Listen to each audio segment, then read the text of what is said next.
Alors aujourd'hui, nous voici faire un tour à Annecy, marché, grand marché aux légumes. Et on voit ici, c'est magnifiquement vendu donc 10 centimes d'euros.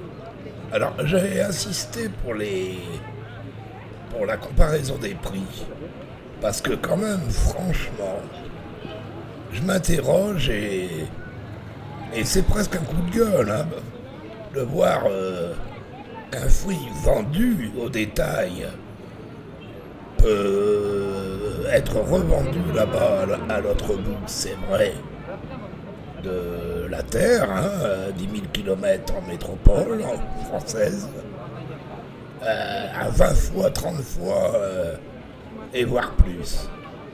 Alors, si je sais qu'il y a beaucoup d'intervenants, on dit qu'à La Réunion, entre La Réunion et la France, il y en aurait 14. Bon, probablement qu'à Madagascar, il doit y en avoir d'autant plus. Mais quand je vois ici pour les litchis, mais c'est un peu, c'est pour ça que j'ai tenu mettre ça en médaillon sur la vignette de la vidéo. Quand on voit les coefficients, mais on se dit, mais c'est de la folie douce. En plus, regardez la qualité ici, ils sont vraiment absolument magnifiques.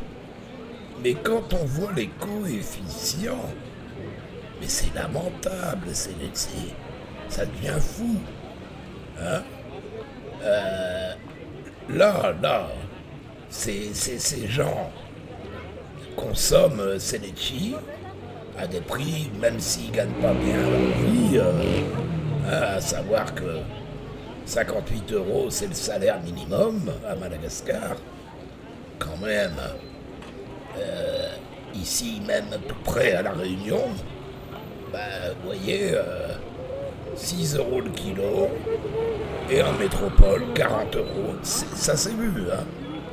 Ça s'est vu, d'ailleurs, certains journaux locaux le dénoncent. Non, franchement, sincèrement, il faudrait qu'on nous explique.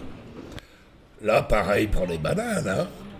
On a une pénurie à La Réunion, et on se demande le pourquoi des prix aussi, ces différences. On n'est pas loin, on est à 1000 km. Pourquoi on ne s'est pas rabattu sur Madagascar? Voilà, 1500 arrière le kilo, ce qui n'est pas les à peine 30 centimes. Faut arrêter quand même. Ne me dites pas qu'il y a autant de taxes entre Madagascar et La Réunion. Pourquoi on n'a pas encore créé un espèce de marché commun entre nos deux pays? Tout ça, je m'interroge. Et donc là, franchement, ne serait-ce que pour les litchis, là, c'est le vase qui explose.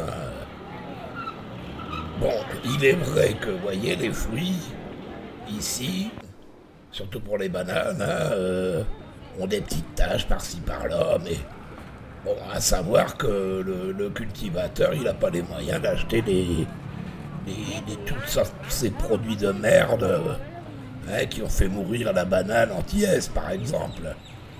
Des sols qui sont pourris depuis des décennies, ça on oublie d'en parler. Donc, écoutez, suivez quand même, s'il vous plaît, ce qu'on peut vous diffuser, parce qu'il y en aura d'autres, sur d'autres sujets. Et là, vous voyez quand même la gentillesse qu'il a, ce vendeur, c'est une dame, avec ses demoiselles. Il les laisse égrener leur litchi pour les embarquer probablement à l'école. Et lui, elle propose des quantités bien plus raisonnables, comme ici un petit bouquet pour le monsieur, qui aura un geste de délicatesse. Voilà, il ramasse pour remettre sur le tas et en garder une pour manger sur la route. Voilà, donc suivez, s'il vous plaît, toutes nos petites singularités. Mais quand je vois des étalages comme ça, bien garnis, bien rangés, vous voyez ici c'est différentes variétés de mangue. Ça c'est magnifique de voir ça. Et l'état de la marchandise qui est propre, hein, qui est, je dirais pas bio, hein, parce que j'ai pas encore cette phobie du produit infecté, etc. Regardez donc toutes ces... Voilà, ici, ces pêches. C'est rare de voir des pêches à maturité comme ça. Elles sont magnifiques et certainement excellentes. Les mangues rosées, qui valent une fortune à La Réunion. Tout y est. Il y a jusqu'à s'arrêter et à des prix mais vraiment imbattables. Merci et régalez-vous hein, quand vous venez à Mada. Hein? Un mois à manger des mangues et des chi au prix malgache, vous allez très sérieusement amortir votre billet. Hein. C'est moi qui vous le dis. Allez, à bientôt de vous retrouver et bon appétit.